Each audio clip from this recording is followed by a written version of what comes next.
We haven't been back to the academia in a while. It hasn't changed much, has it? Well, since we've got some time, want to go to the house of Dana? Paimon wants to do some reading!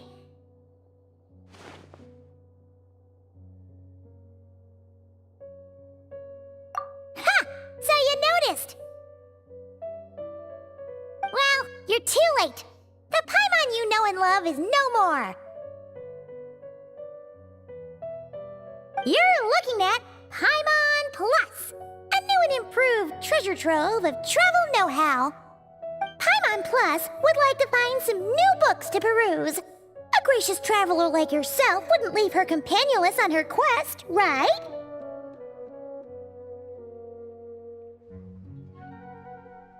Come on, this way!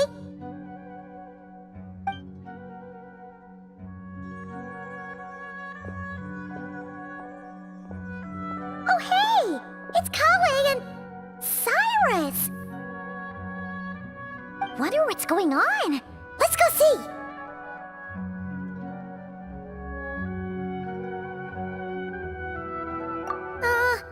Well, you know what they say? Learning is a lifelong quest. Which means there's always another chance to read a book. But you never know when the next chance to reunite with an old friend will come along.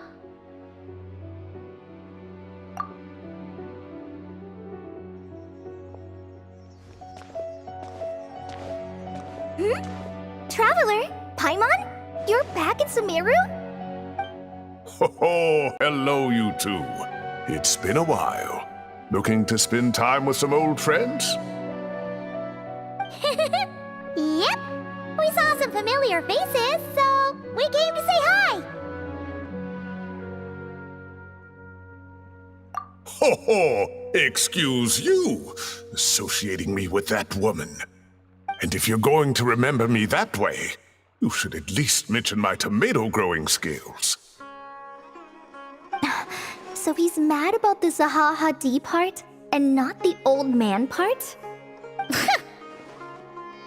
Well, Paimon's glad to see you in such good spirits, Cyrus.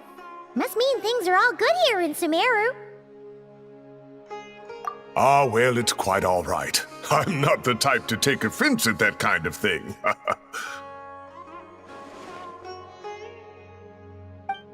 You definitely are. Anyway, what were you and Kale chatting about just now?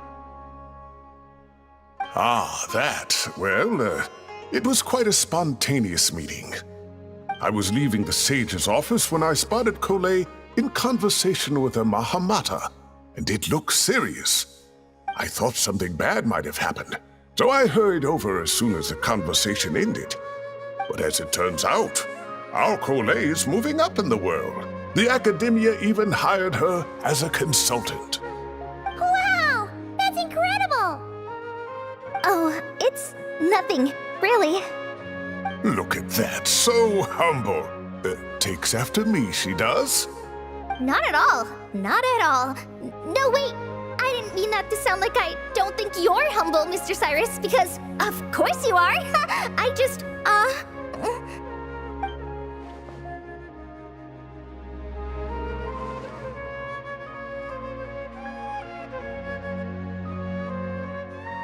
Oh, well, I wouldn't even call myself a consultant. I'm just helping out. Now that the new semester has started, a lot of students and scholars are doing fieldwork for their research. But it can be dangerous for those who don't have a lot of experience in the wild. So, the academia is planning to establish an agency that provides guidance on outdoor survival and rescue for people who need it. Oh, Paimon gets it! So, you're here to explain rainforest survival as a representative of the forest rangers. Yeah, pretty much. Of course, when it comes to tips on deciphering mechanisms or defeating monsters, that's for people who are far more senior than me to handle. And speaking of which, since we're short on manpower, the person in charge at the academia said we're still accepting newcomers. If you're interested, you're welcome to join and share your insights. Ah, seizing the moment. Well done, Cole. Recruiting someone as capable as the Traveler is a great idea. Oh, and just between the four of us, the academia has set aside a generous amount of funding for this project.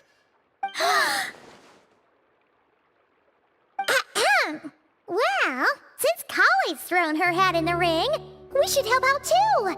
What do you say, Traveler? Great! We're all supposed to meet up in Aru Village later, so I guess we'll regroup there. I was kinda worried, since Master Tainari isn't around to help this time, but now I feel much better. Yeah, even if you don't trust the academia's eye for talent, you can trust ours for sure. And mine, of course. I have as good an eye for people as I do for tomatoes. Well, there you have it. Thanks, everyone. Oh, speaking of Tainari, how are things with him and the others? Good, thanks. All the forest rangers are doing great. Oh, but Master Tainari did mention that Sino and Sethos were heading to Gandharvaville. I'm not sure if it's for work or something else. Huh, knowing them, could just be to play some cards. I'm not sure. Apparently Sethos is bringing someone else with him too. But with my academia commitment, I didn't have time to ask for more details. Huh, well now Paimon's curious. Should we go check things out, Traveler? That's true, and I'm sure they've missed you. Now that is how it should be between friends. Getting together to play cards or enjoy a meal. Yet here I am, stuck with Nephis, who only ever calls to talk about research. Well, I won't delay your reunion any longer. Until next time. Goodbye, Mr. Cyrus. Take care. All right, I should probably get going too. See you later, guys. Come find me in Aru Village when you're ready. Looking forward to seeing you shine, Kali.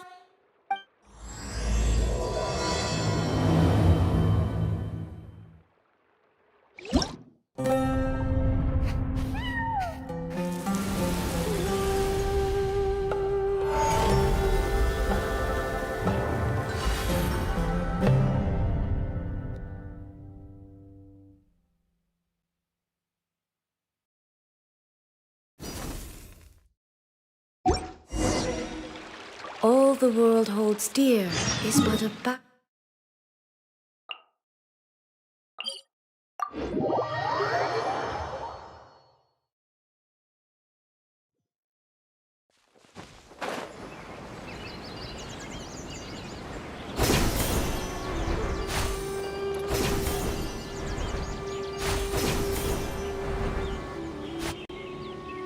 Tainari's place. Tainari's place. Ah! Here it is!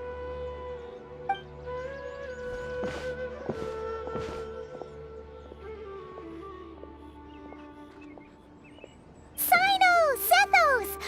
Looks like the whole gang's here. Oh, and Layla's here too! But, oh, she doesn't look too good. Did something happen?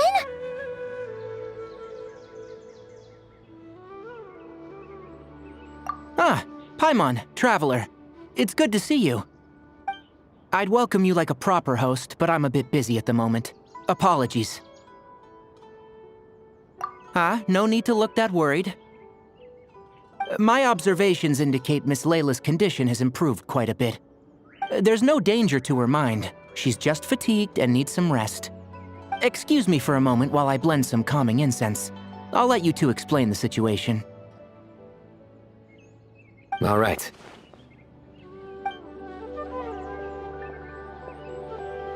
What happened was, Sethos and a few members of the Temple of Silence rescued Layla.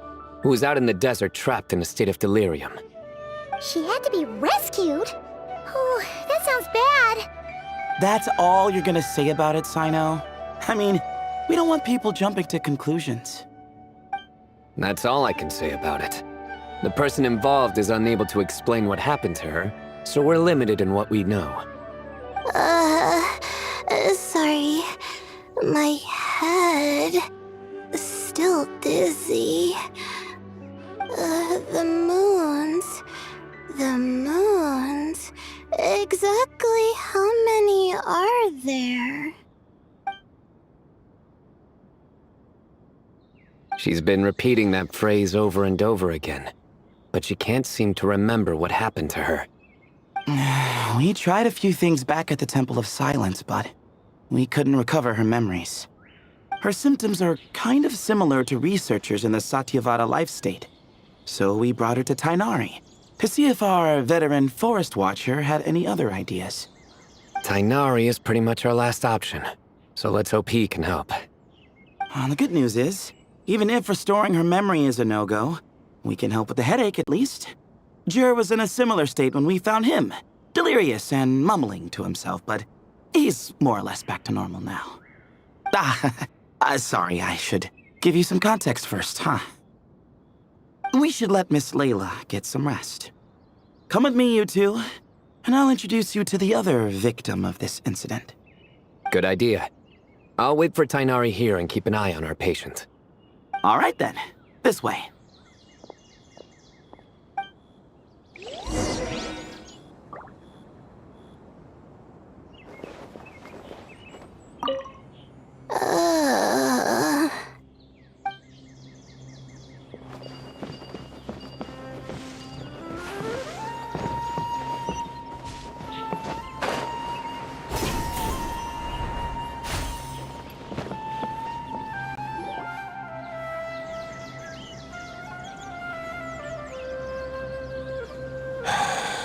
Who did the Ajalenok nut offend? I just don't get it. Hey, Jur. Still musing about Aji Laynok nuts, huh? Want me to have Sino come over and tell some jokes? Might help distract you. No. No need. I'm done.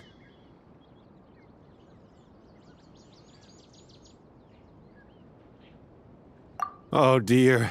Another master of puns. One of Sino's card buddies, actually. I think I might just take that as my cue to head back to the desert. Hold on. So, what's the deal with the Ashilenok nuts? Other than the bad Sino jokes. We'll get to that. But first, introductions are in order. This is Jur, a member of the Temple of Silence. And you remember the Traveler, right, Jur? Of course. I'd never forget a participant in the Rite of Duels or the hero who saved Sumeru. Awesome. Could you go over what happened to you one more time, Jur? Our valiant hero is going to help us get to the bottom of this. Might as well join since you're here, am I right? Just hear him out. You're gonna want to uncover this mystery once you do. I'd bet on it. Well, I was on an expedition in the desert not too long ago when I got caught in some quicksand. Later, it became obvious it wasn't normal quicksand because instead of sinking to my death, I fell into an undiscovered ruin. In my panic, arms and legs flailing about, I suspect I touched some things I shouldn't have. Because in that brief moment, an enormous amount of information came surging into my mind.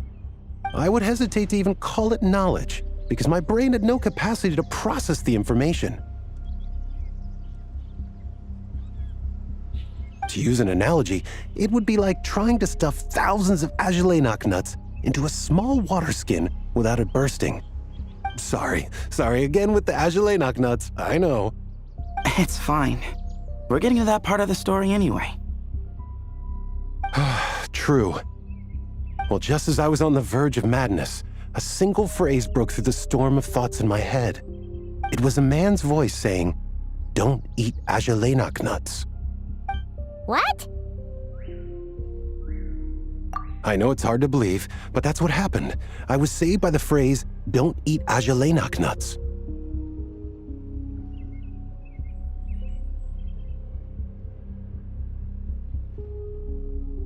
I'm not sure. I'm not even certain it was a man's voice. It's hard to remember now that I've been repeating it so much myself. Anyway, the good news is I no longer feel like my head is going to explode. Of course, the bad news is that phrase has been stuck in my head for the past few days. Wow. But doesn't it have the opposite effect? Like, the more you say don't eat it, the more you want to eat it? Yes, that's exactly right.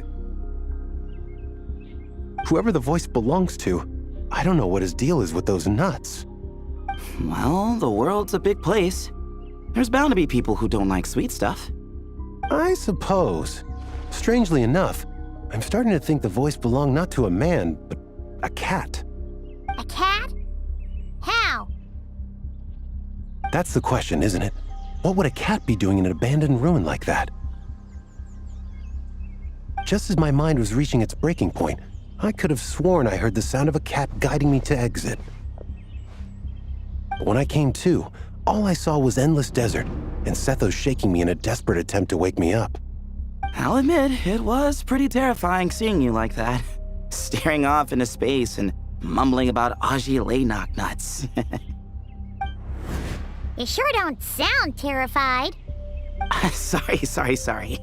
It's not that I don't care. It's just kind of hard for rambling about Ajalainak nuts to sound menacing. Now, what Layla was saying, on the other hand, that is much creepier.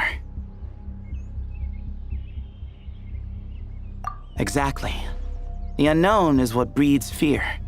Ajalainak nuts are familiar. But the moon suspended above us at night? That's about as foreign as it gets. Well, we don't know that for sure. There could be a whole other world inside an Ajalainak nut, with a moon of its own. Huh. I guess. Ajalainak nuts are not to be underestimated. Right, yeah, of course. Won't catch me disparaging the mighty Ajalainak nut. No, sir. Huh. So, a similar thing happened to Layla then? Yeah, I think so.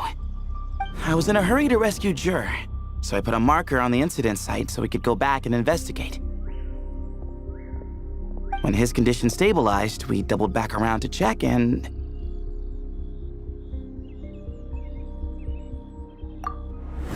Exactly. Multiple victims with the same symptoms at the same location.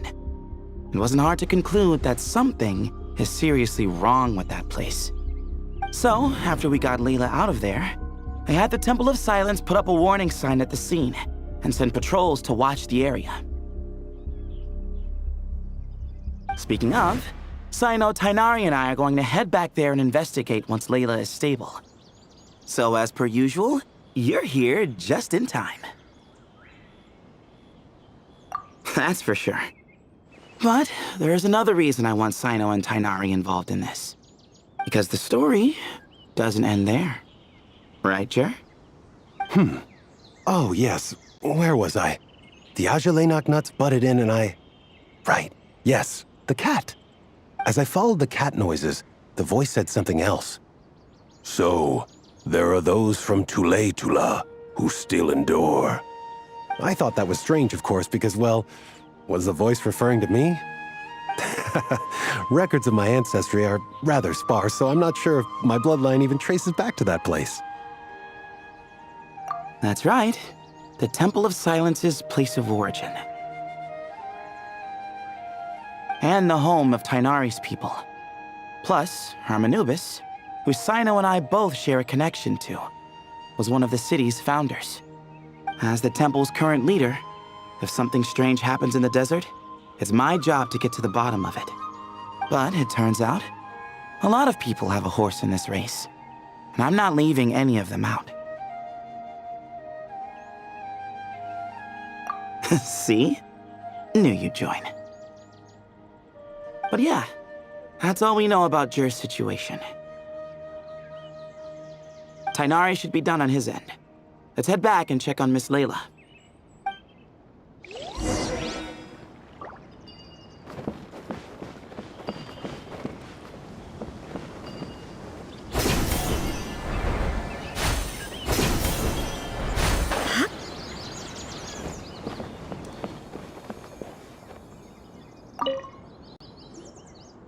How are you feeling?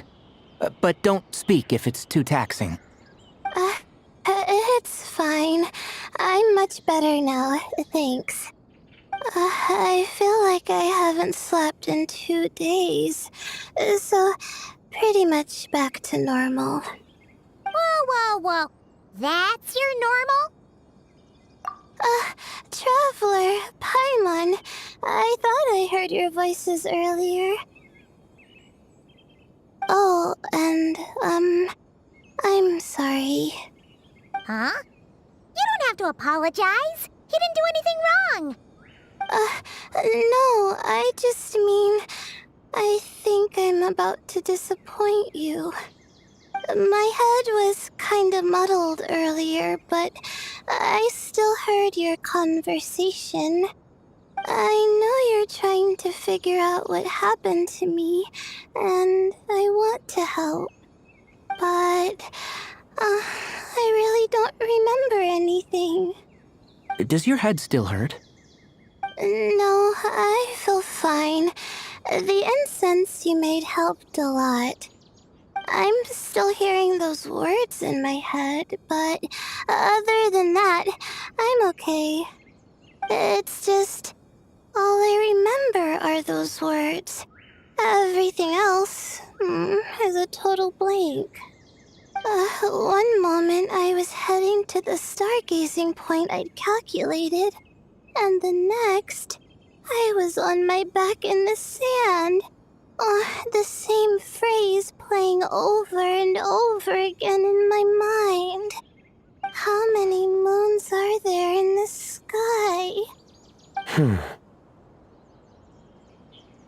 Sethos, did your friend Jur suffer from memory loss too? Not really. His memories are blurry, but there aren't huge gaps like this. He remembers touching something. Someone talking, a voice mentioning Tuletula, and hearing a cat lead him to the exit. A cat. Did you hear it too? Huh? Now that you mention it, I think so. It was so soft. I thought I was imagining things. Which means, at the very least, what the two of you experienced while escaping the ruin is consistent. A single sentence repeating in your heads, and the faint sound of a cat. Still not a lot to go off of. Agreed. Oh, is your head hurting again, Layla? No, I was just thinking. Maybe my memories are blank because I was sleepwalking at the time. Sometimes, my friends and classmates tell me about things I don't remember doing, or places I don't remember going. I don't talk about it a lot because, well, I don't even know how it happened. But I don't want my personal circumstances clouding your judgment. So I, just wanted to mention that. Ah, I see. Well, thank you for telling us.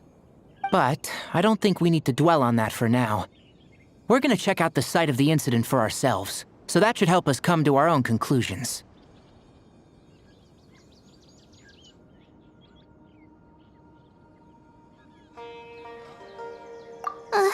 Okay.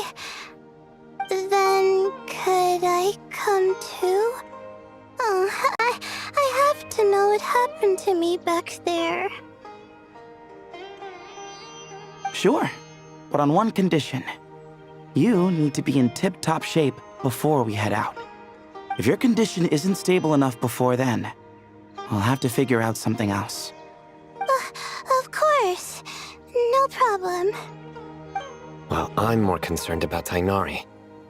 You sure you'll be alright in the desert? You say that like I'll evaporate on first contact with sand or something. Call it curiosity.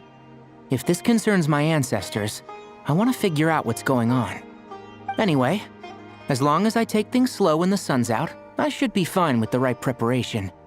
Besides, it's a good idea to have a doctor on hand in case of emergencies.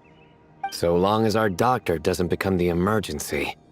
Well, if that happens, I suppose I'll just have to rely on the kindness of my entourage to haul me back home.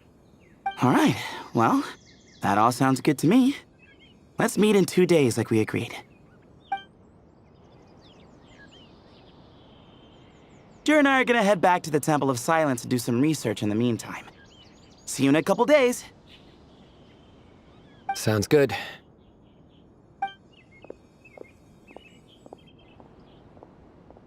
What about you, Layla? If you feel like you need more rest, I can arrange a room for you to stay in.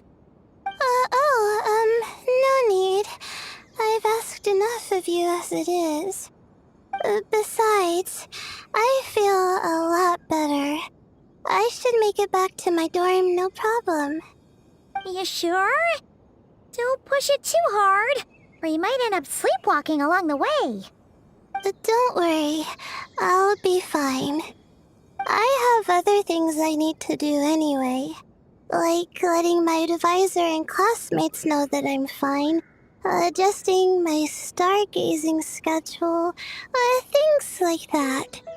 If I don't get it all done, I doubt I'll be able to sit still, let alone stay here and get some rest. I'm not so sure that's...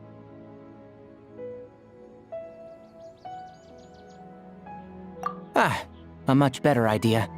Thank you, Traveler. Of course, if anything starts to feel off, come back for a checkup right away. You'd better listen to him, Layla, or he'll feed you tasteless slop as a punishment. Punishment? You're the one who caught a cold. You're supposed to eat light when that happens. Besides, with your nose stuffed up like that, you couldn't taste anything to begin with. Huh, is that so? And here I thought it was an in-taste-to-know issue. Should have seen that coming. You're off the clock, so now it's time for puns, huh? Oh, brother, not this again. Don't worry, Paimon. I understand. If you want me to stop, then Then? you'll have to call a plumber. Tell them someone's gotta pipe down. This is getting more insufferable by the second. Put a sock in it already, please.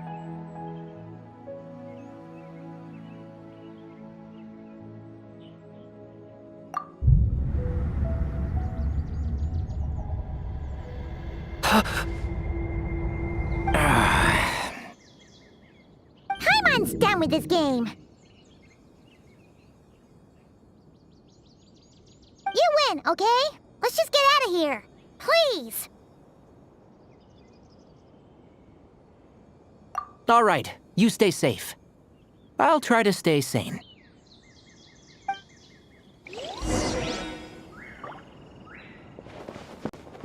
Surely that little girl must be leaving.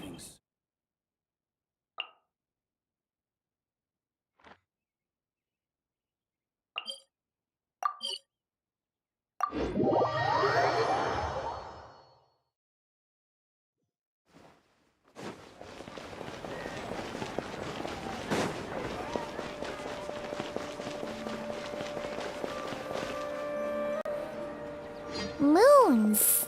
As you knock nuts. Moons. As you knock nuts. Are the moons going nuts? Oh no! Looks like Paimon's caught the brain bug too! She can't stop thinking about those two things! Oh, Paimon's gotta clear her head. But how? Aha! Got it! The cafe over there! Why don't we head over for a quick pick-me-up?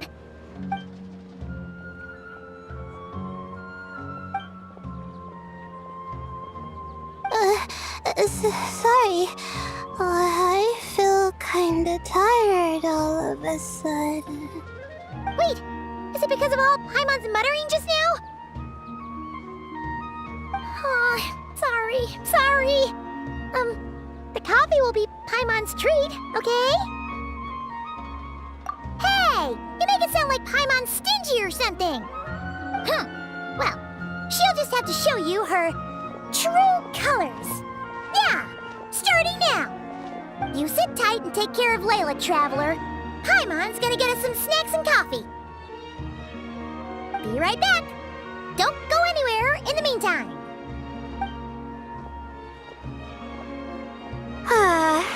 She's pushing herself again as always. Saw right through me, huh?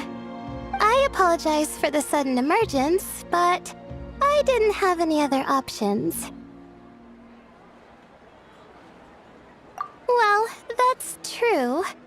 So, for our sake and your safety, allow me to fill in the gaps in her memory. That's right. Layla was already in bad shape, stressing about her new study topic, focusing on the stars instead of her surroundings. By the time she realized the danger she was in, it was too late.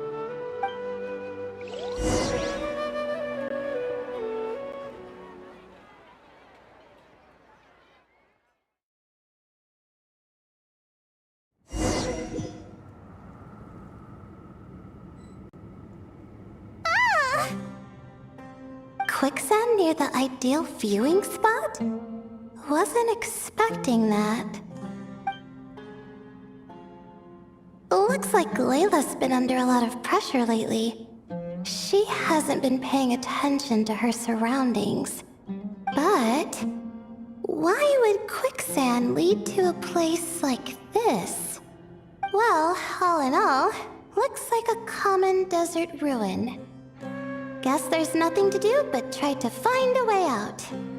Oh, Layla, what have you gotten yourself into this time?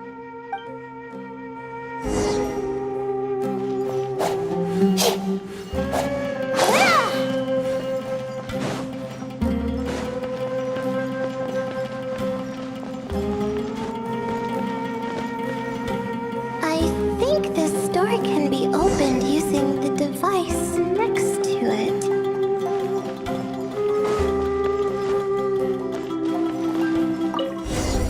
Just like I thought. Ugh, what was that? My head. It hurts. Is Layla waking up? No, that's not it.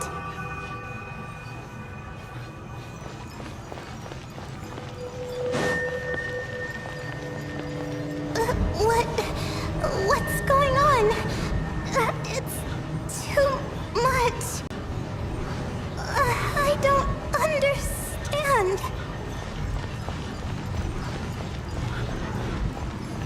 The ground is... Where am I? It's spinning.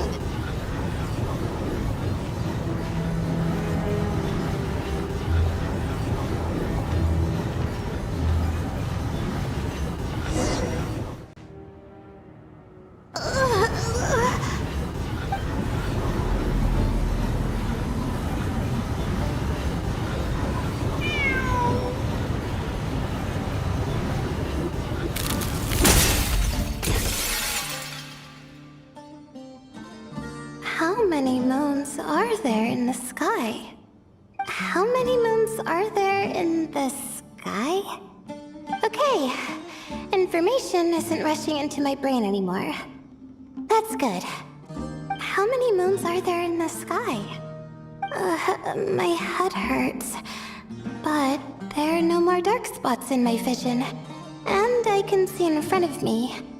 Still... How many moons are there in the sky? What's going on? The same thought keeps popping into my head. What does it mean? How many moons are there in the sky? Isn't there just one? A cat? I think there was one earlier, too.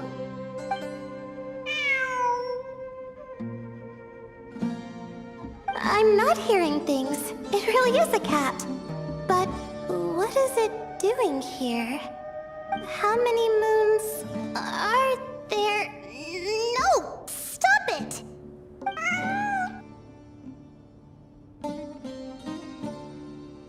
Does it want me to follow its cries? Well, it's not like I've got other options. Come on, Layla. You can do this.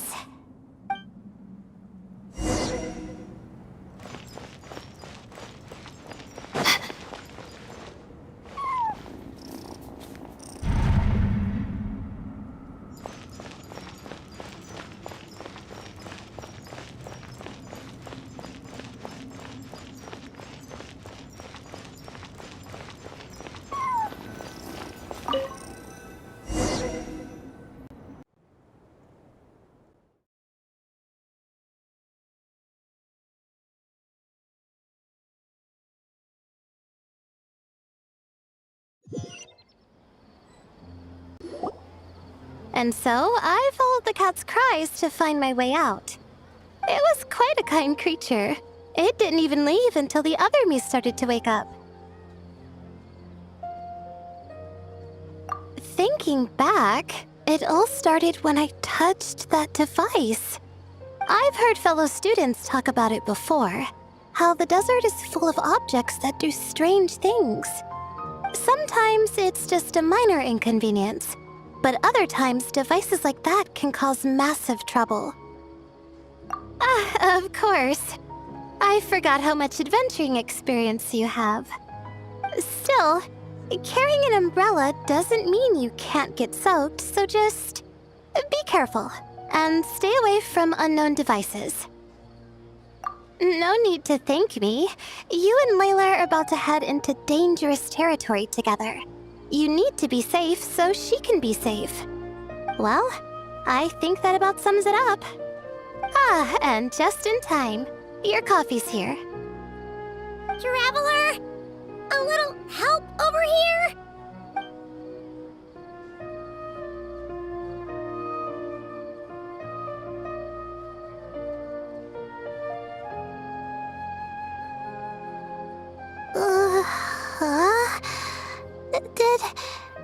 Did I fall asleep?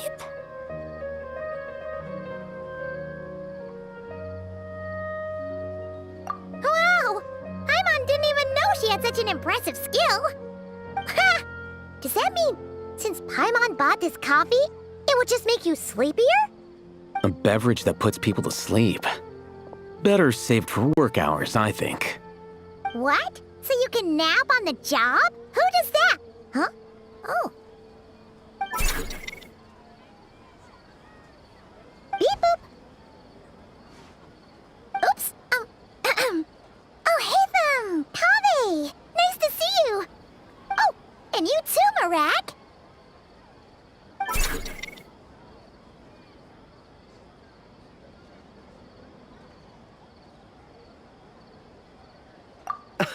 Sorry. Hope we're not interrupting anything. Miss Layla, you don't look so good. Is everything all right? Oh, I'm fine. I was sleeping just now, so I'm still a bit... Ah, I see. And we woke you, didn't we? I'm sorry. We shouldn't have been so loud. No, you didn't. I didn't mean it like that. Sorry.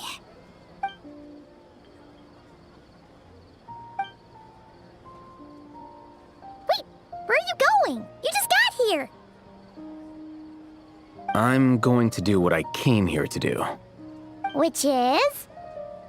Buy coffee beans. Huh? You're going too? Marak! Fine. Run off with him. See if I care. Well, Looks like I get you to myself.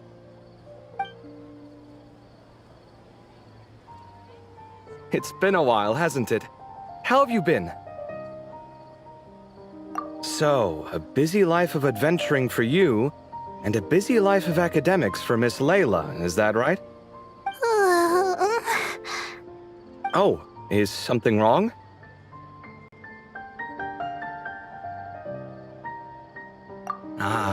The desert's not always the friendliest place, that's for sure.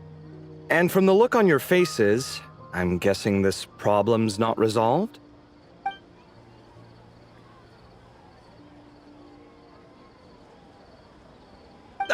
Don't force yourself to talk about it, of course. But I've worked on several projects in the desert before, so if there's anything I can do to help, just say the word. No, I don't have anything to hide. It's just complicated, so explaining might take time. Well, lucky for us, I've got that in spades. Yes, you have been quite sedentary recently. Excuse me? I've been going about work as normal, thank you. And, might I add, you do way less work than me. I do the amount of work that is required of me. Yes, you and your stellar work ethic. The stuff of legends. Now look what you've done. I've lost my train of thought. Where were we? The problem in the desert. Wait, you were listening earlier?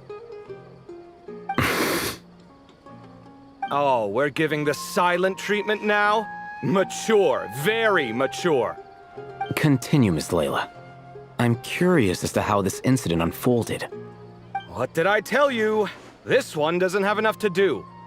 Alright, well...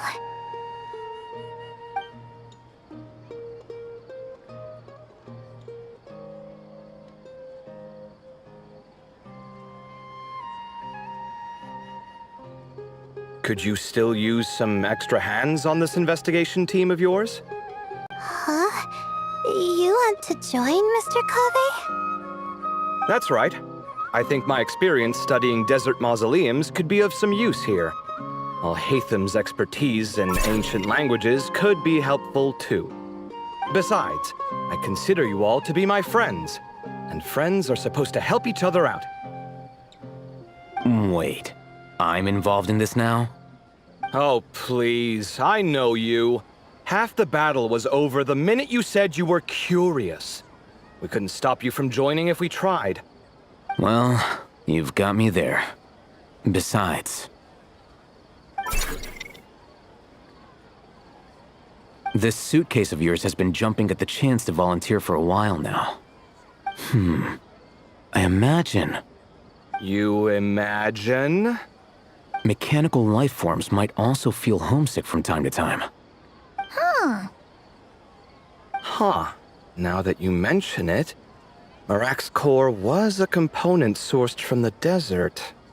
That could prove useful. You're sure you want to come with us? It could be dangerous. Oh, I'm sure. All the more reason to recruit as much help as possible. It's important to count on friends at times like these. Our pleasure. It's a plan, then.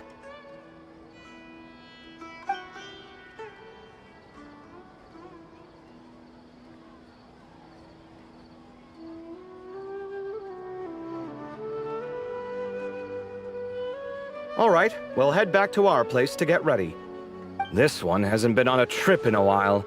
Chances are, he doesn't even remember how to pack a suitcase. I'm not worried. It'll get done. Somehow. Would it kill you to help every once in a while? I do help. It's called moral support. Oh, of course. And I am ever so grateful. Goodbye, you three. We'll see you soon!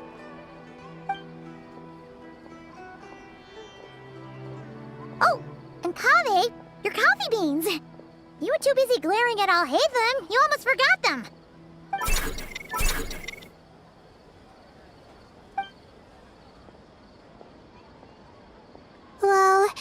We're pretty close to the academia now. I should be fine from here. Thanks for the coffee, Paimon. I feel much better now. Right. I'll follow the doctor's orders. Or try to, at least. With the blessing of the stars, I hope we all get a good night's sleep.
Looking at the map, we should be getting close. Speaking of which, the closer we get, the more Paimon's heart feels like it's beating out of her chest. Excitement! Yeah, sure, that's it. Oh look, it's Tainari and the others. Everyone's here bright and early. Yeah, the desert's a pretty harsh environment. Better to travel at night and beat the heat. Hey everyone, we're here! Ha! Right on time. You don't need to worry about me. It's not too hot yet, and I'm properly hydrated. All right, we're just waiting on the 2 people Miss Layla mentioned, and then we'll be set. He's staying behind.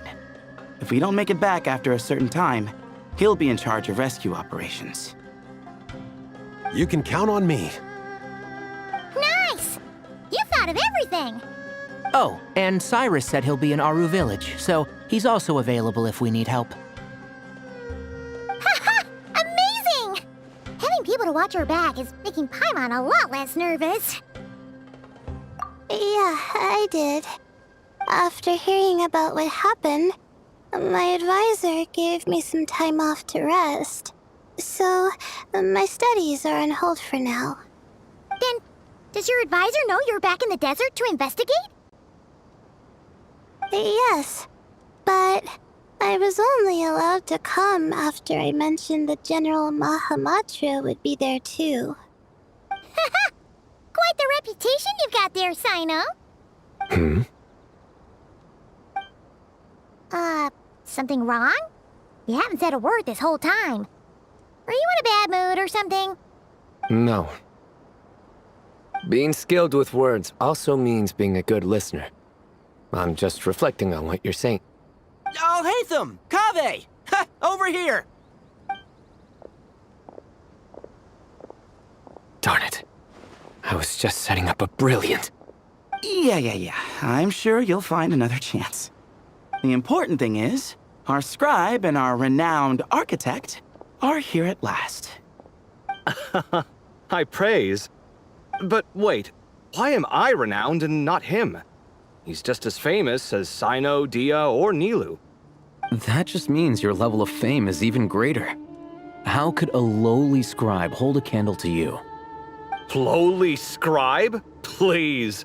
All those strings you pulled to get those new books from the House of Dana? What do you call that? Borrowing. Anyone with an employee ID can do it. Yeah. The House of Dana bends over backwards for just anyone, does it? Send a report to Lesser Lord Kusanali then. Let her know someone at the Academia is abusing their position. Hey! I never said abusing! Impressive verbal sparring, as always. Oh, hello to you too, Marak. Well, looks like your assistant is raring to go, Kaveh.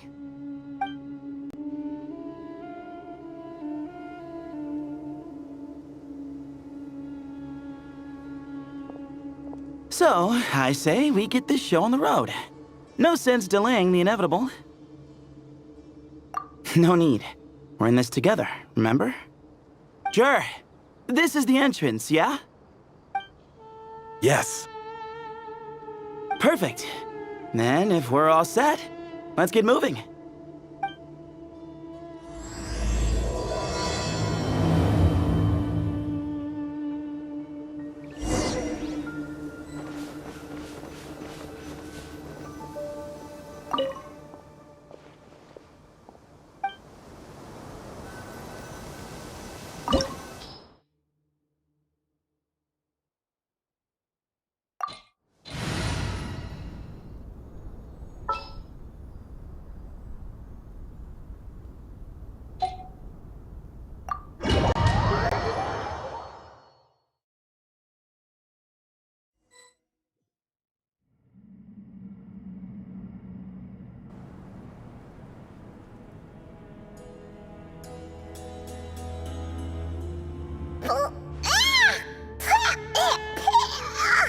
Paimon's mouth is full of sand! Ugh. So that's what falling into quicksand feels like? If this was quicksand, we would have struggled to breathe. No. I think this was regular sand, and we didn't sink into it. We fell through it. Into this place. Agreed. In other words, sounds like a you problem, Paimon. Ha ha, very funny. No, wait, Paimon's the only one. Ha! See? What? I'm the only one with sand in my shoes? Yeah, right.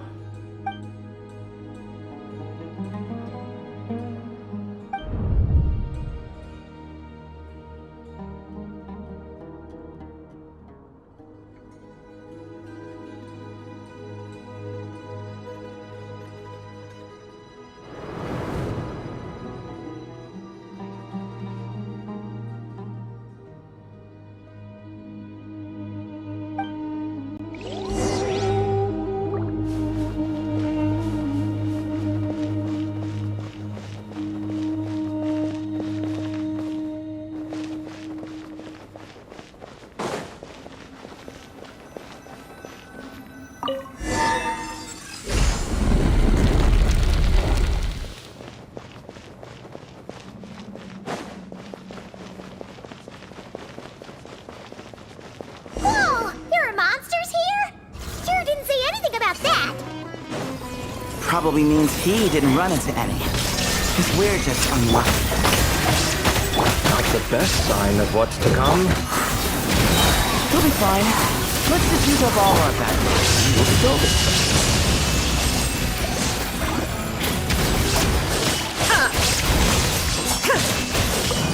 Shine down!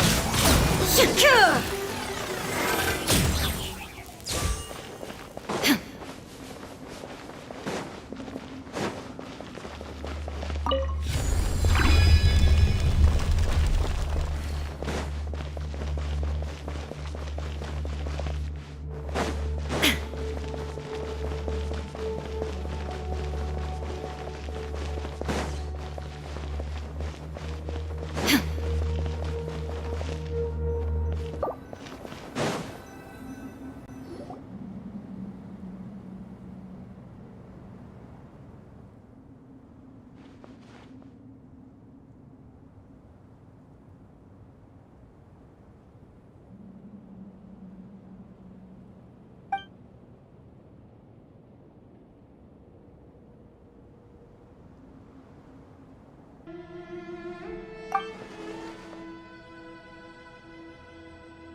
Well, that goes without saying.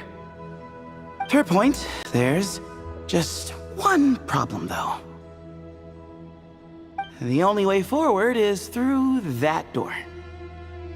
Oh! Is it time to hunt for a key? Paimon loves this part. Don't worry. With our adventuring experience, we'll find it no problem. Let's get searching.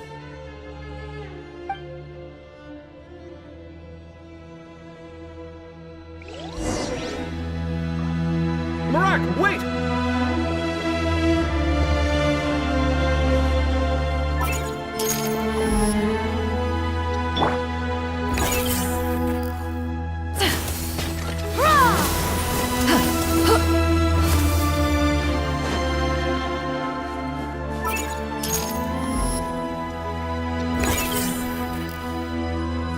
Marak seems interested in these jars. Go smash them.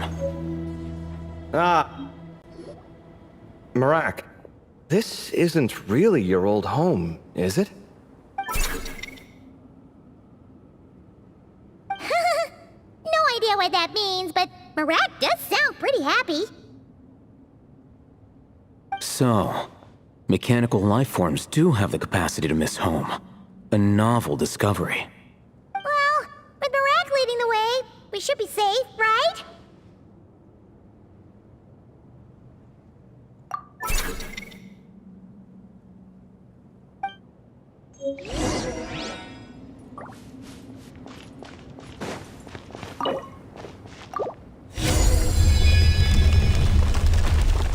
Good thing you decided to join, Kaveh.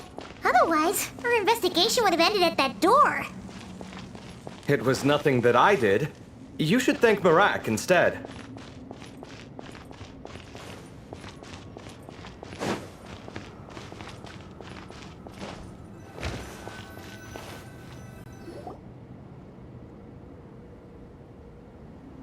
Hold on. At this rate, Paimon's gonna lose her title as best guide to a mechanical suitcase.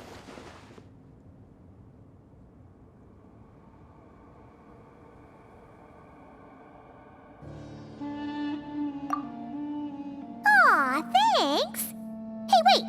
What do you mean, useless? Well, no weird mental symptoms so far. I'll take that as a win. That said...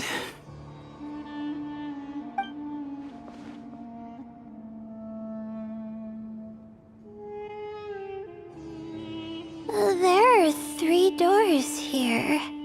So, we split up. Divide and conquer.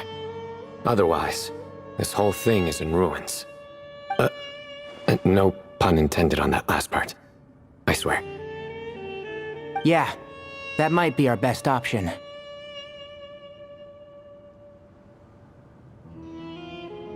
Good idea. And the minute things go south, we go back the way we came. Ooh, this is getting exciting! So, who's teaming up with who? Paimon calls dibs on the Traveler!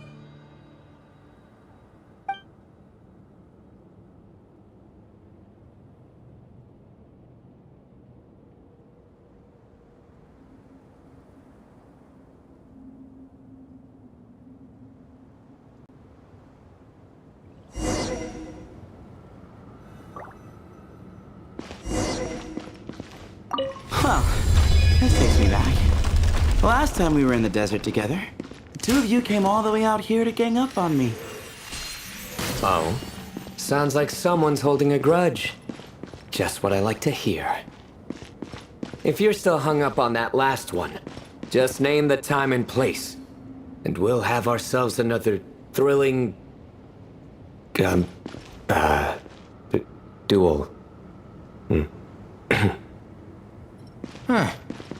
What's with the awkward pause? Were you expecting me to stop you from saying something stupid? You two can have 1,000 duels for all I care, after we're done here. For now, focus on the task at hand.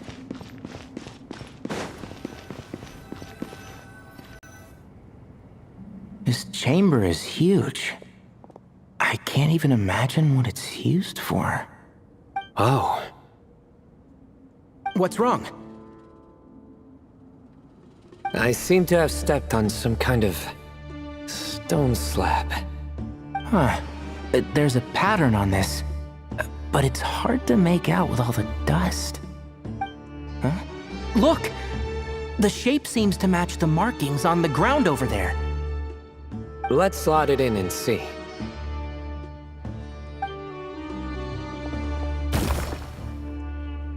And we have a match. Looks like we need to find the other 3 broken slabs. Let's search the area, but be careful where you step.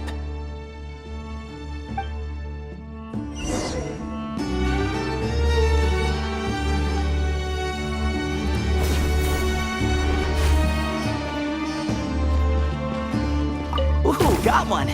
Ouch, but watch out. The edges are kind of sharp.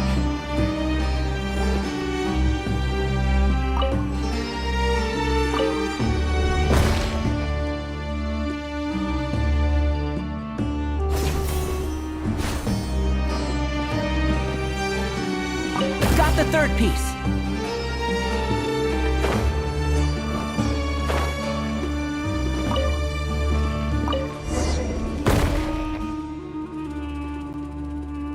We just need one more. Huh. Look! A cat! Could it be the same one Jer mentioned? I don't think we need to worry about startling him. He doesn't seem afraid of people. Yeah. If anything, it seems like he wants us to follow.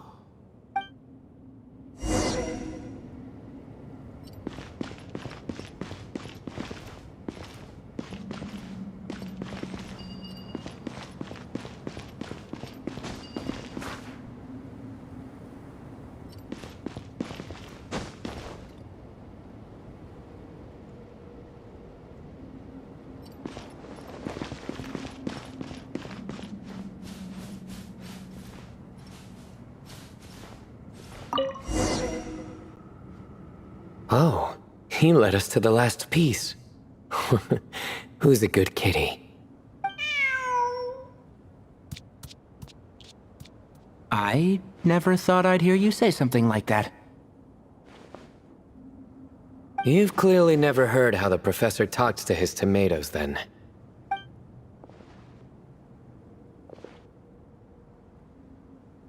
All right, well, that's that.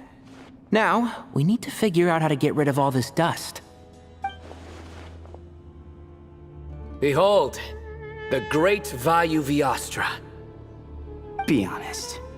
You've been waiting to say that for how long now? Just activate the mechanism.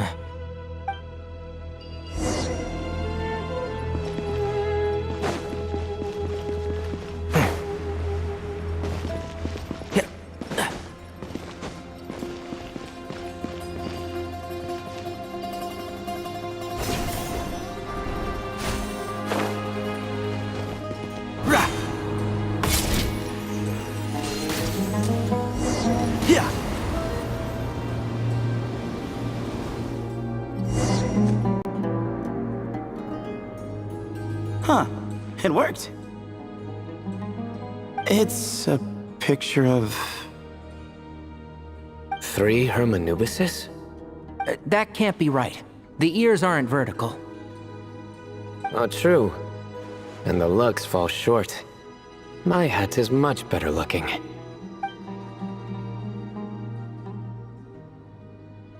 A goat, an ibis, and a crocodile. Oh, wow. Our botanist knows more than just plants. Riveting observation. I was just thinking. These 3 figures look a lot like the 7 pillars of King Deshret. That's right. These are our colleagues. Our what now? You sure about that? Just kidding. But what I meant by that is, these were Hermanubis' colleagues back then. The middle one is the Goat King Harashef, Minister of Ministers, the god Amun's most trusted chancellor. Records say he was the deputy king of the Desert Sands, chief among the 7 pillars. Someone even more impressive than Hermanubis? I wonder if that ever got his goat. Sorry, couldn't resist.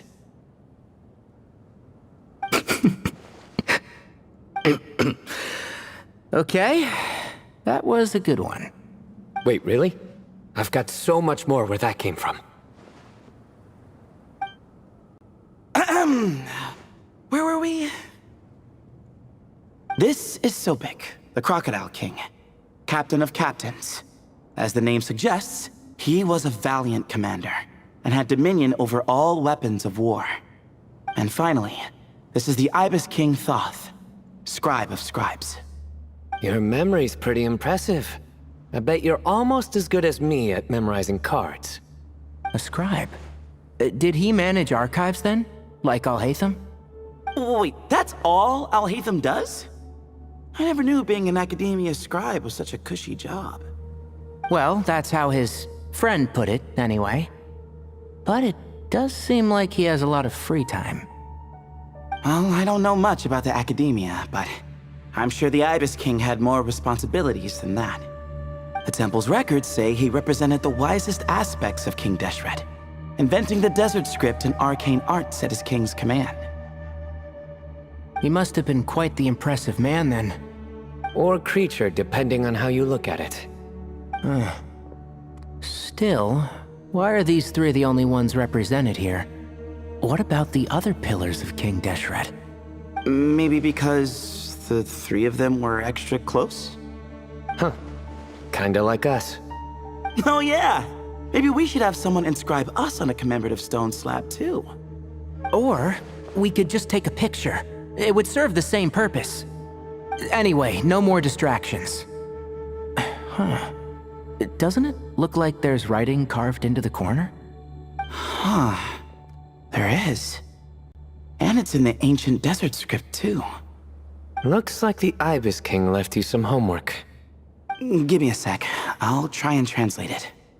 The ministers are unvirtuous. The scribes unwise.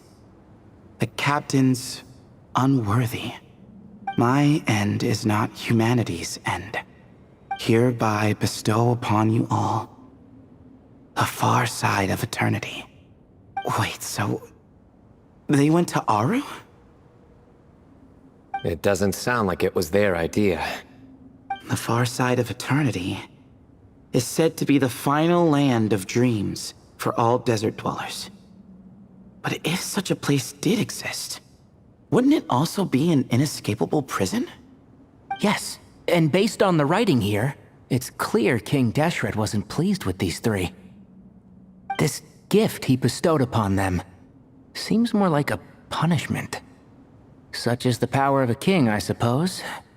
Which means the goat's the one who got in the end.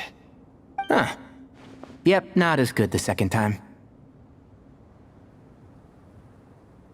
What? Impossible. Well, looks like that's all we can learn here. Should we keep going? Yes, no time to waste.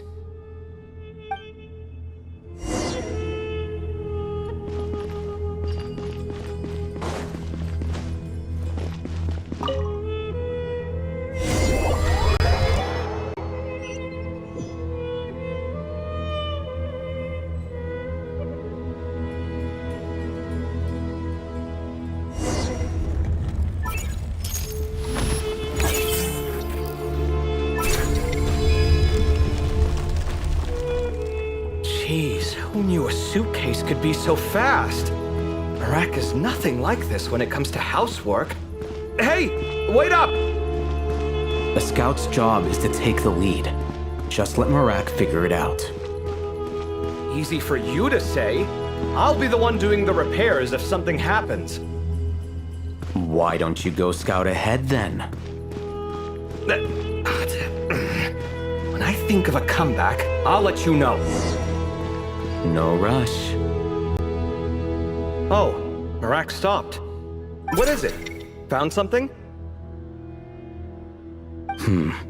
Looks like something covered in sand. Let's get it out then. Come on. Oh, it's a stone slab. Good job, Marak. Let's take a look. Huh.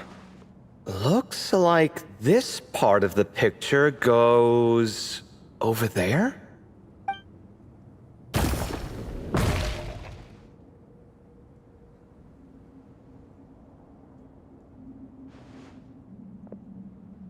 In that case, there must be other pieces. All right, and let's look around. Hey! Why are you sitting down? I thought Marak was helping. Oh, so you do know what that word means. Great. Are we supposed to just sit back while Marak does all the work? No, I doubt you could do that. Exactly. But I can.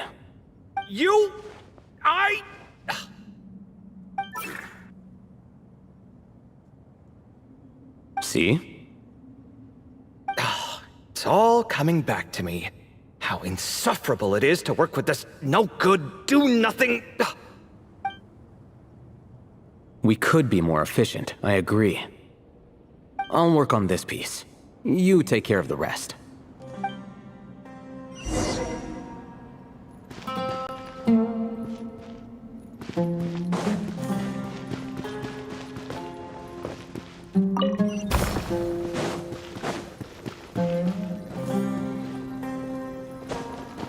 Found one!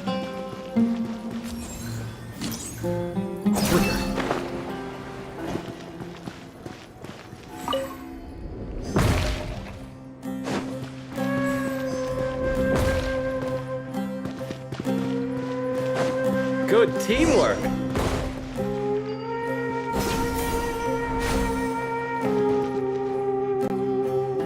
Looks like we found them all. The pieces fit together like a glove. But we can't see what's on them. Turn around. Huh? Look. Oh, I've seen this before. It can create strong winds. Just what we need to clean off the slab. Come on, let's... Hey! Don't worry about me. If I sit here, I won't be in the way. Oh, you don't want to be in the way? Then sit right in front, so the device can blow you straight back to Sumeru City.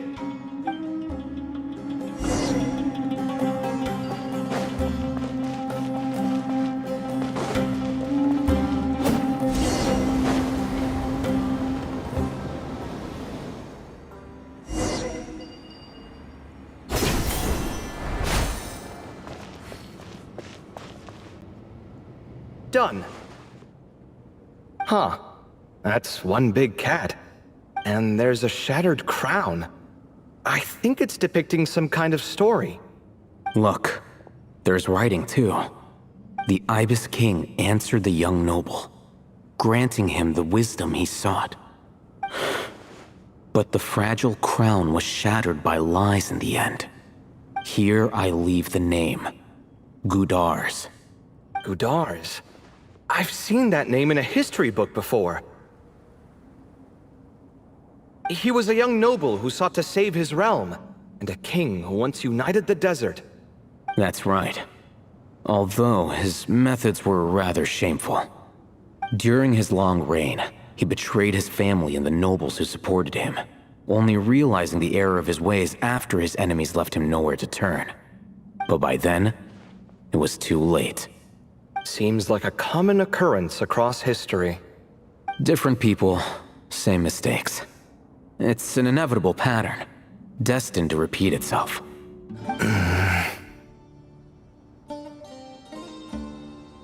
The writing mentions the Ibis King, but a cat is depicted here. Does that mean... So far, what's depicted on the slab seems true to history. In which case, this cat is either a proxy for the Ibis King or a manifestation of said king himself. Exaggeration is a common method ancient records use to highlight a being of higher status. And as we know, Layla and Jur both heard the sound of a cat while escaping the ruin. You're saying the Ibis King, one of the legendary 7 pillars of King Deshret, is here, still helping those in need? I'm saying we can't rule it out.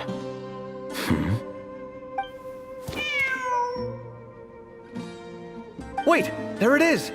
The cat!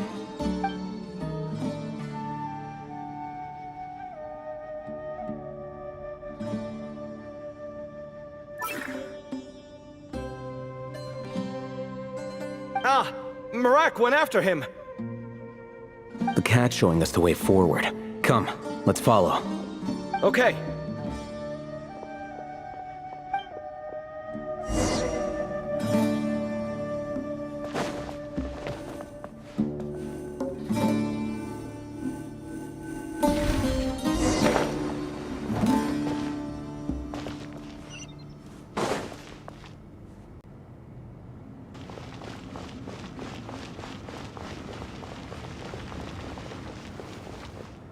Huh. The cat's gone. Yes, but look where he led us. Oh. Another slab. It looks similar to the last one.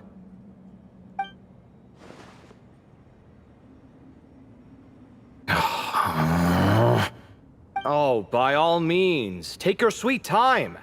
Wouldn't want you to overexert yourself.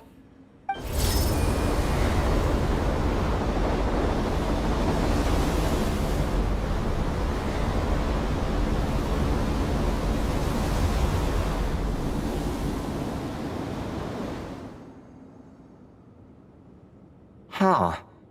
The scene depicted here... Seems to be a different tale. The Ibis King answered the gin-blooded dancing girl, granting her the wisdom she sought. But enemies plotted to kill her close kin.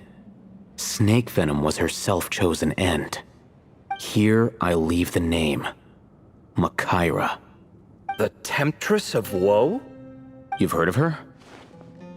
Of course. I don't just sit around doodling all day. She's mentioned in tons of papers about the desert. As I recall, she was given as a gift to the tyrant king of Gurabad, and later seized the opportunity to kill him. After getting her vengeance, she reigned as queen for many years, until her enemies attempted a coup, and she took her own life. That's more or less the version I've read as well. It seems this queen also had dealings with the Ibis King. Yeah, I'm starting to find this whole granting wisdom business a bit concerning. I mean, considering how Gudars and Makaira ended up, it might not have been a good thing. But, at the same time, if the cat guiding us is linked to the Ibis King, then he doesn't seem like a villain either. People are complicated. And the same is true of the servants of the gods, no matter their wisdom or power. Let's reserve judgment for now and keep moving.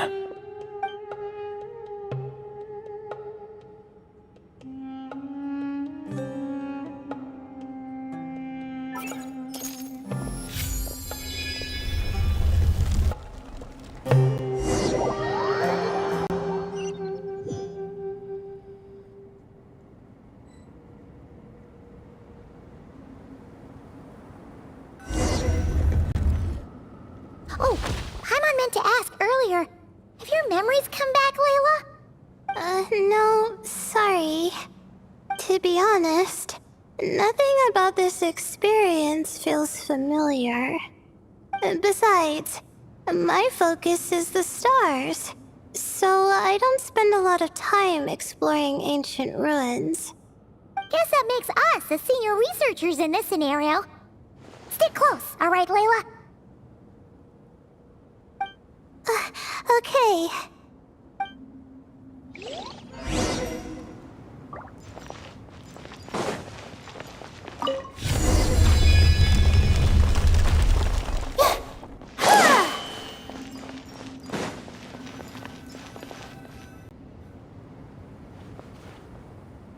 Wow. What a tall ceiling. Yeah. But for such a big place, it's so empty. Like no one ever lived here. Sure must have been boring to live in ancient times, staring at ceilings all day.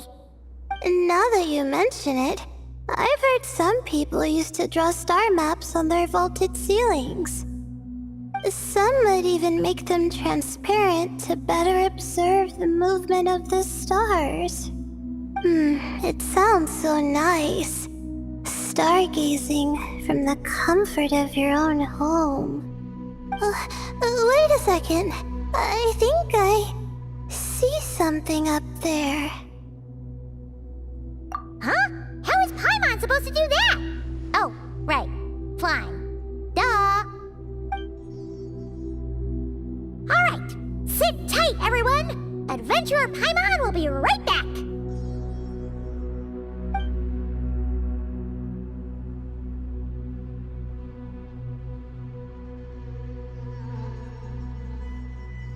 Okay, so, there's nothing super special up there. Just a couple of shelves, tables, jars, and scrolls. And a whole bunch of dust, dirt, and sand. You really want to search through all that stuff?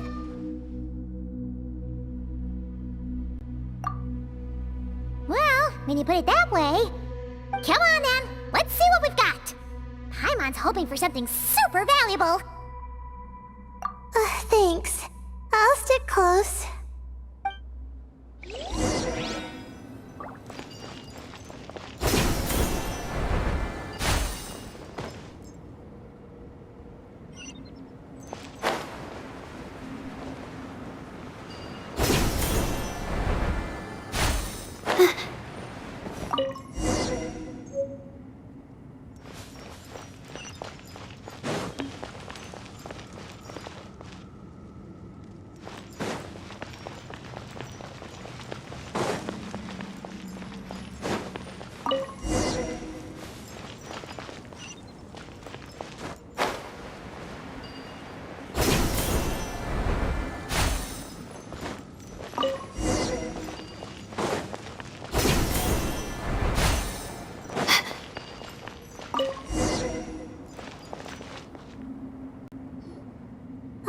I think that's everything.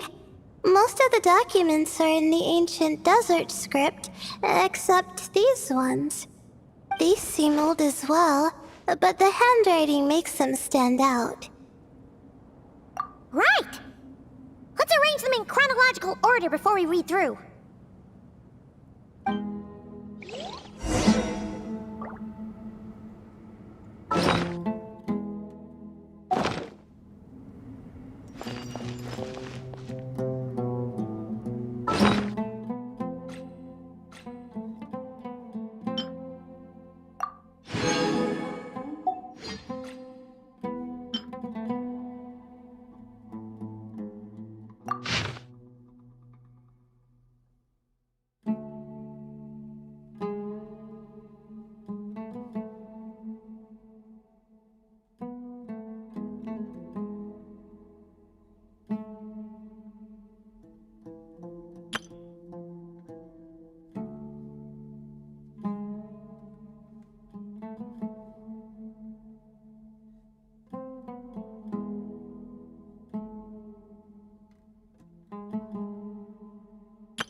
Okay, now let's take a look.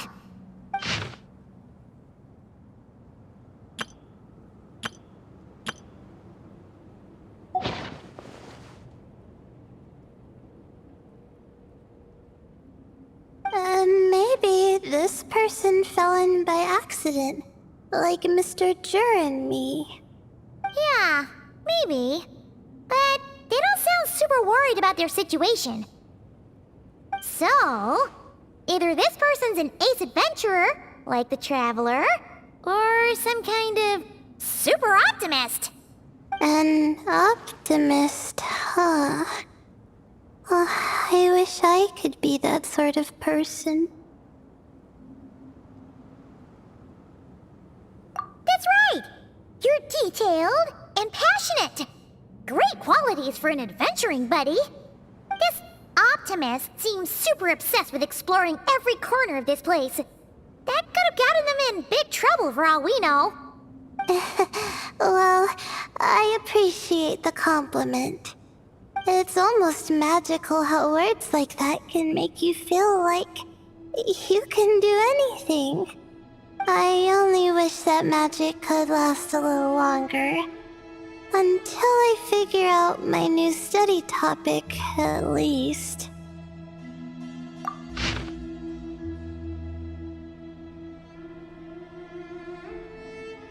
Oh, looks like you were spot on, Paimon. See? Told ya! That's what happens when you don't think things through. And all this talk about seniors and juniors, he was a student just like you, Layla. Whew. He sure talks a big talk for a student, though. You'd think he was some kind of old scholar instead. Huh. What is it? Did Paimon say something wrong? No, not at all. I was just thinking, and this might sound rude, but the way this person speaks is just so...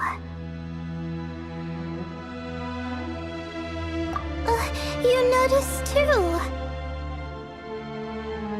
I mean, it's good that he helped treat his companion's wound, but it didn't seem like it was out of kindness. More like he was looking out for his own self-interest, or thought he could get something out of it. I don't know. Maybe I'm reading too much into it.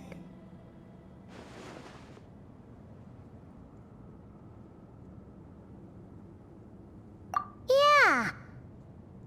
If you're both in this dangerous situation together, wouldn't you mention them at least once? If it were Paimon, she would write down the name of every single person she was with. No one would be able to get away.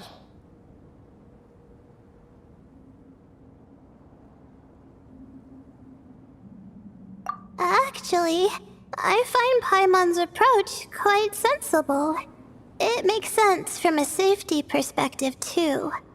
That way, if anyone came to the rescue, the notes would be able to tell them everything they needed to know. Whoa! That's genius-level thinking! Well, I learned that from Madame Farzan, actually. I'm not speaking from personal experience or anything.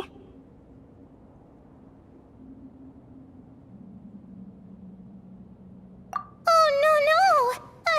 I'm just a student. It's fine! You taught us something, so you're our teacher. Simple as that. Anyway, from the looks of things, the student who left these notes behind was pretty weird.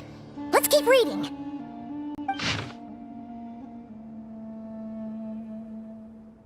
Whoa! Hang on! That's a lot of information. Paimon needs a moment to take this in. The Ibis King. So... did this person actually meet the Ibis King here?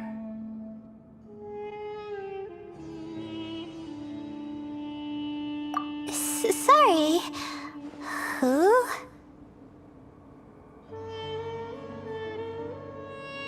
Jeez, not again! Stop teasing her, Traveler! You know she was asking about Nefer. Anyway, Nefer's, a friend of ours. And she's mentioned the Ibis King before, but not in much detail.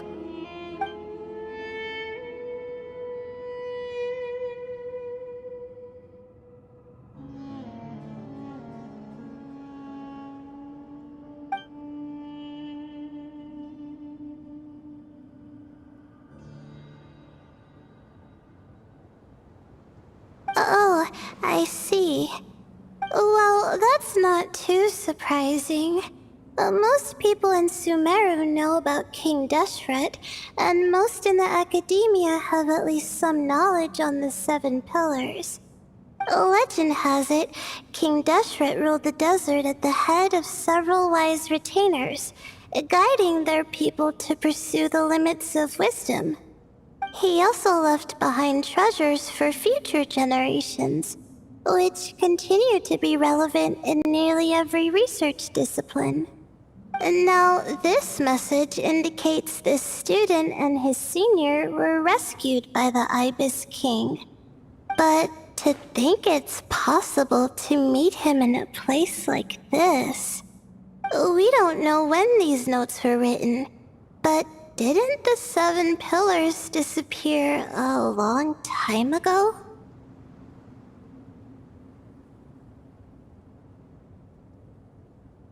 Yeah, the notes made it sound like his powers were restricted. Also, the mention of this form? What is that supposed to mean? I'm not sure. Let's keep reading.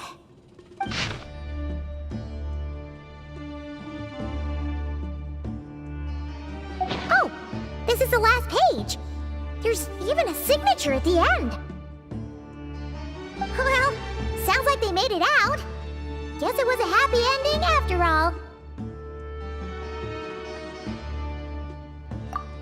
Wait, but it says the Ibis King cannot be trusted. Huh. Our friend said something similar. That the Ibis King was a liar. And the notes did make it seem like something wasn't quite right with him. Maybe he wasn't one of the 7 pillars at all, but some kind of con artist.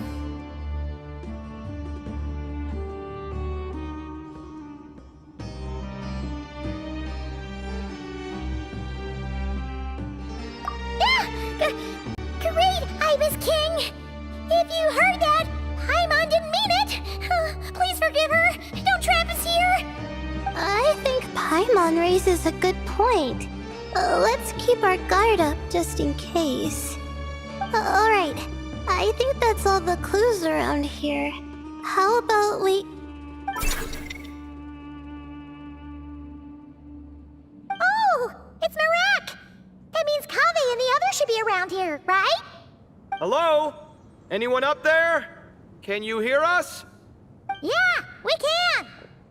You know, sound travels just fine in an empty chamber like this. You don't have to shout. Of course, if you're shouting to express your excitement at being reunited, by all means, pretend I never said anything. Yelling like this is kinda exhausting. Come on, let's head back down.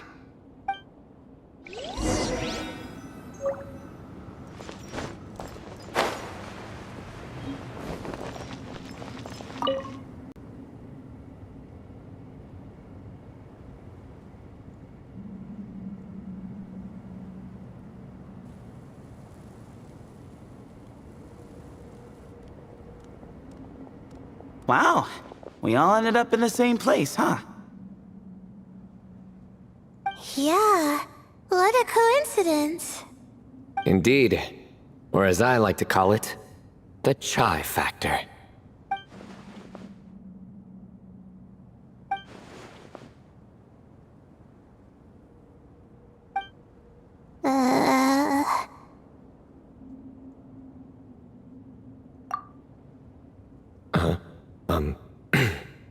No reply? Just say it. All right. Because it's spice to sweet brew again. Oh, hey, that's a new version. Oh, wait, what? You've never heard that one?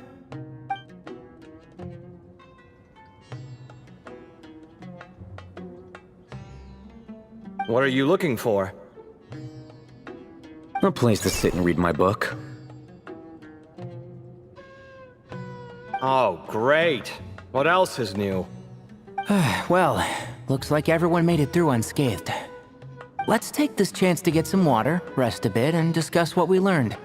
Sound good? Yeah, let's debrief.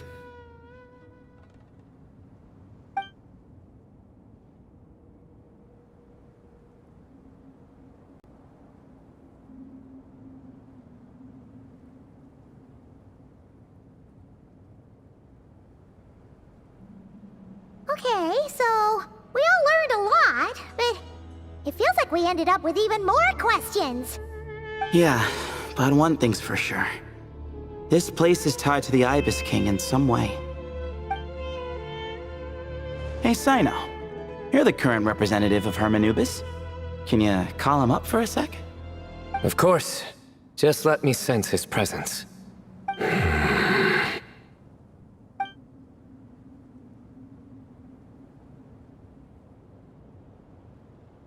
Just kidding. I can't sense him at all.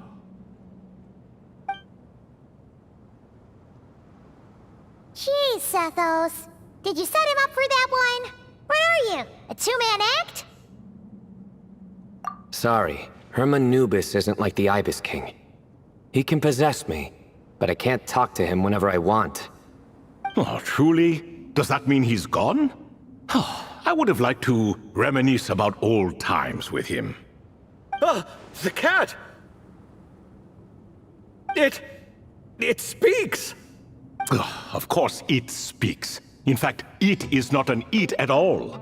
You do me a great offense. My apologies. Esteemed cats, sir?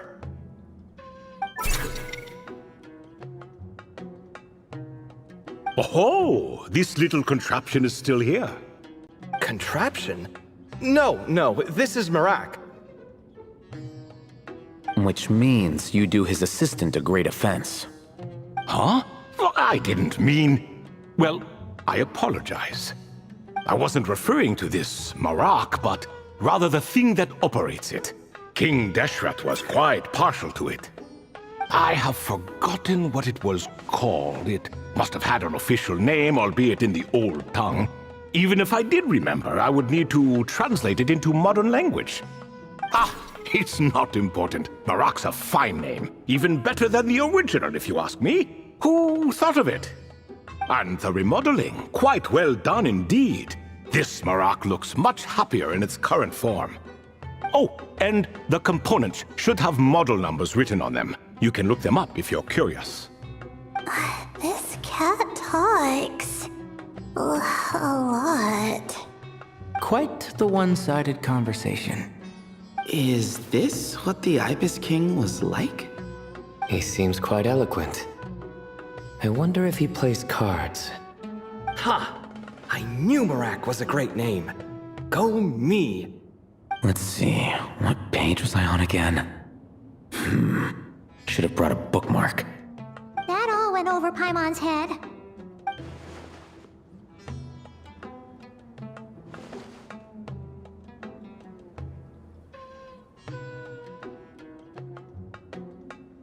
Hello indeed. For you to know my name. Yes, I was not mistaken. You are special among your companions.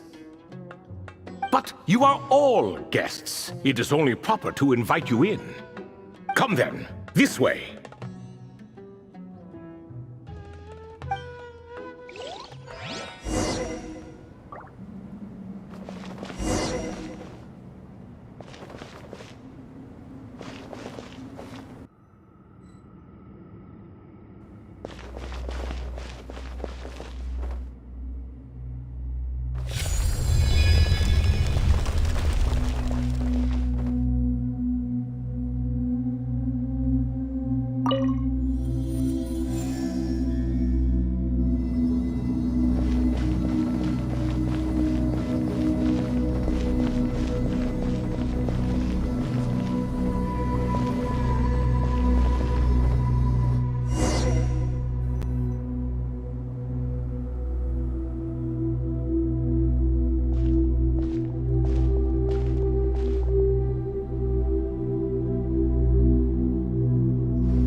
Welcome to my humble abode.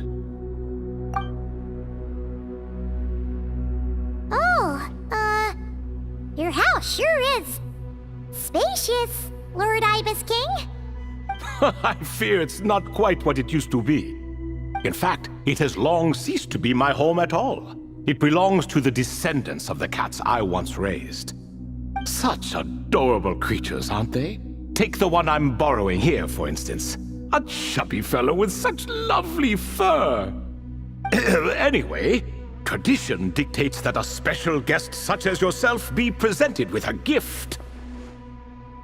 Alas, it's a first-come, first-served basis, you see.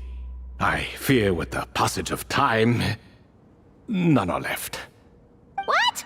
So the treasure's gone already? Treasure, you say? Not an inaccurate description.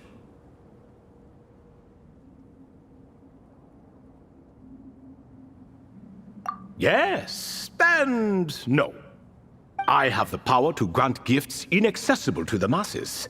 The only requirement is answering a question. Not a bad deal, yes? Of course, my questions were given unto me by King Deshret, who in turn received them from the Mistress of Flowers. There are 3, and no more. What causes our rise and fall? What obliterates love and hate? What determines truth and falsehood? The more he talks, the less Paimon understands. I see. That must mean Gudars and Makaira managed to answer 2 of the 3. Another who understands. Oh, so that's the event those 2 slabs are depicting. Ah, priests and their records. A singular obsession, and quite boring too. After being imprisoned within Aru, I could, on occasion, take the form of a cat to converse with those around me. But I despised speaking to them. No conversational skills whatsoever. Now, humans like you who stumble in here from time to time, you are much more interesting. Hold on, we're getting off topic again. The 3 questions you just mentioned? What are they for, exactly? Ah, that is a story that begins with King Deshret. And we're in for another long one. Nostalgia for the past is common to us all, is it not? And our king, he was such a proud, solemn man in those days. He watched us speak of the present and the future, of the wisdom we possessed or were about to obtain. We were his proud retainers, confident in our belief that, so long as each one of us used our abilities to the fullest, progress was inevitable. Yet, King Deshret's ambition was not destined to be allowed in a closed-off world such as this. So nothing went as planned. In fact, from the beginning, there were signs an outcome of this nature was inevitable. Because although there were 7 pillars, one was forever absent. Al-Ahmar would insist the Dendro Dragon Sovereign was one of us, but the dragon herself rejected that idea. Huh. Like a card you can never seem to draw from your deck. More like a card that was never in the deck to begin with. Alas, that's just who Al-Ahmar was. There was nothing we could do about that. And I always preferred chess to cards. In the end, life grew unbearable for our king. But, of course, those who remain must continue to live on. But subjects like us were less fortunate. After all, the fate of a retainer is decided by the king, including the chance to walk away. So it was then that King Deshret had Kroko, Goti, and I locked up within Aru, where we remain to this day. Krako. Goti? Ah, of course. You're more familiar with their full names. Sobek, the Crocodile King, and Hereshef, the Goat King. And let me tell you, when it comes to chess, Hereshef was a habitual backseat strategist, always spewing nonsense from the sidelines.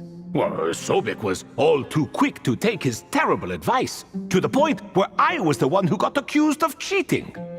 Chess is an exercise in patience, and that man couldn't sit still to save his life. He could never excel at that game. In fact, neither of them were good at chess. Even so, we played together often.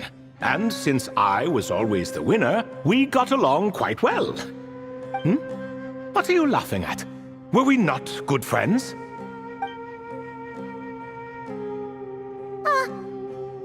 laughing. Paimon would never. No, not you. It's Goti. He's laughing for no reason again. Can you not hear him? Ah, right. Of course you can't.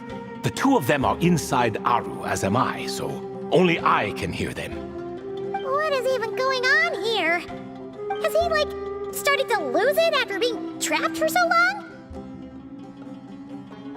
That does happen to prisoners serving life sentences. Speaking of which, how's Azar doing these days? I doubt he's doing much of anything. Just what I wanted to hear. What is the meaning of this? You doubt my words? I have half a mind to not talk at all.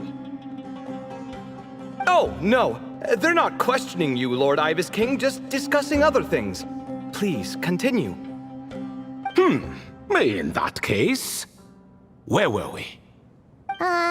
Getting to the part about the 3 questions. Hopefully. Ah yes, we're almost there.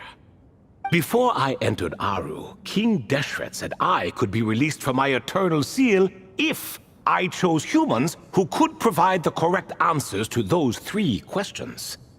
The first person who caught my eye was Gudars.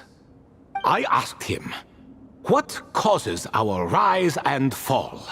He answered, conspiracy and betrayal, for it renders the righteous and wise unable to succeed, and thus nations fall. I found his answer quite interesting, so I bestowed upon him the power to deceive. The second human I chose was Makaira. I asked her, what obliterates love and hate? She said unto me, I have nothing left to lose. Vengeance alone can quench both love and hate. I found this to be another fascinating response, so I granted her the power to be loved. But both of them ended up... Now then, young one, riddle me this. Did their answers point to this fate, or was it the power I bestowed upon them that determined their end? I'm just an observer who doesn't understand their circumstances, so I can't answer. A clever reply. I do not wish to comment either. It is all in the past at this point. My only wish was for their answers to be acknowledged by King Deshret's rules, and bring me one step closer to freedom. As for the final person, her fate remains to be seen, so I will not reveal her name.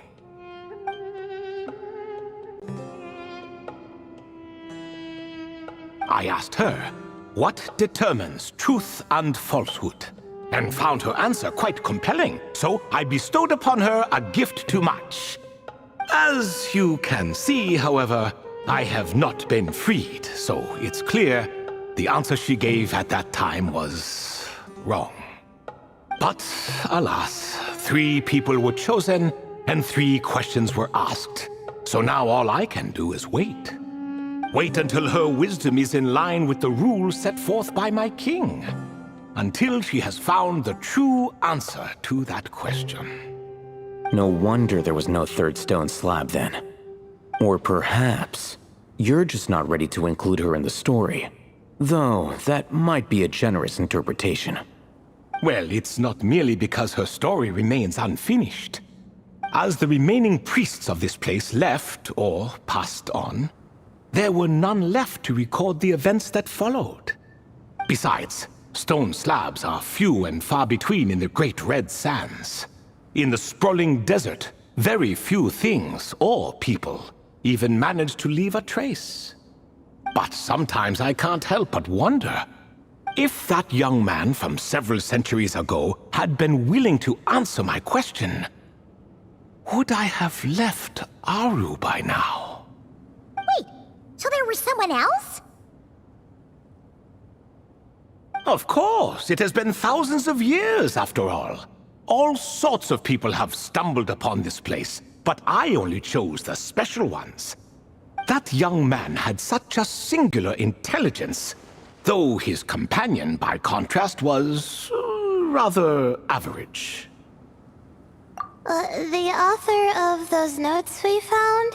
The student named Zondik? Ah, yes, I think that was his name.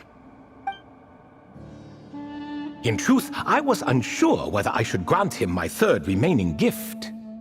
He was, of course, exceedingly clever, but he was also mistrustful and narcissistic in equal measure, and there did not seem to be a line he was unwilling to cross. Too much power could be dangerous in the hands of someone like him, so I found myself rather relieved when he declined my gift. Oh, he turned you down? Did he give a reason? Yes. He said he didn't need it. I still remember the look in his eyes. Nothing stood out per se, and still I could sense contempt and disdain radiating from his gaze. I could not give an exact reason, but on instinct I just knew it would not end well to get close to a man like that. So, I tricked him. "Stick close to your companion," I said. "Only the descendants of Tulatula can come and go as they please. Leave him behind, and there is no escape for you." So, does that mean his companion wasn't a descendant of Tulatula? Oh no, that part was true. The lie was in the other half. Anyone can enter or exit this place. There are no restrictions. I saw that his companion was exhausted and was concerned Sandik might leave him behind, or worse, that some other accident might befall him. So I made up an excuse to prevent Sandik from going a step too far. Oh, and speaking of, Sandik's companion had the same blue hair and pointed ears as you. Wait, does that mean Layla's also a descendant of Tulatula? Indeed. When Hermanubis founded that city, he took in many who had nowhere else to go. Today their progeny are scattered to the four winds, and indeed are far more numerous than I could have imagined. So the person you protected could have been my ancestor. Yes, yes. You're very welcome for that. Could I ask another question, Lord Ibis King? Of course. I have nothing but time, I'm afraid. Did you also save me and a man named Jur? I did. You two were quite unlucky bumping into a device King Deshret once used to measure human brain power. That contact caused more knowledge than you could handle to flood into your minds. So I replaced that knowledge with simpler, repetitive information. Of course, the side effect being the same thought repeating over and over again in your mind, but that should resolve itself in time. How many moons are there in the sky? Yes, that was the phrase I used in your head. I forgot the other one, though. I believe it had something to do with food. Both were spur-of-the-moment decisions, so no need to dwell on the meaning too much. Oh, I see. Thank you, Lord Ibis King. As I said, young one, you are most welcome.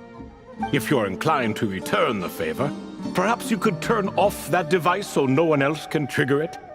There's only so much a cat's paw can do, so I'm afraid this is something I must leave to you. Or Marak, I suppose. Oh, splendid! Another one bites the dust. Such is the fate of things here. Day by day, little by little, the remnants of ages past fade into obscurity. For that reason, the gifts of bygone eras, be they tied to your blood or technological in nature, are not to be revered. They are tools, nothing more. Disrespectful? I simply make the most of what I have. Besides, our king has been gone all these years.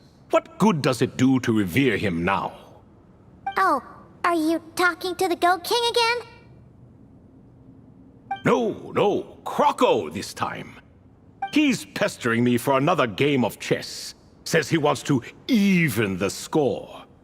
Wishful thinking, if you ask me. If we counted one push-up for every loss, he'd owe me 300,000 by now. Of course, that's just a rough estimate. I've never kept count. It appears that's something you like. Being someone unable to be defeated. I suppose so. All right then. Time for me to extend my winning streak, and for you all to head home.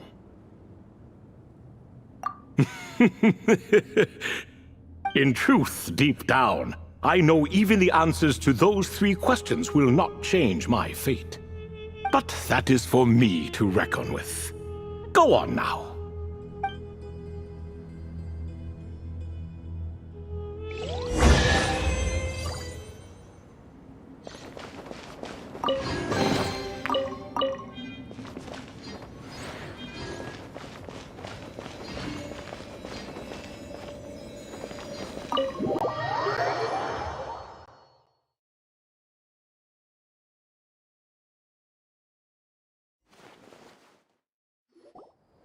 Excuse me. Do you even know what time it is?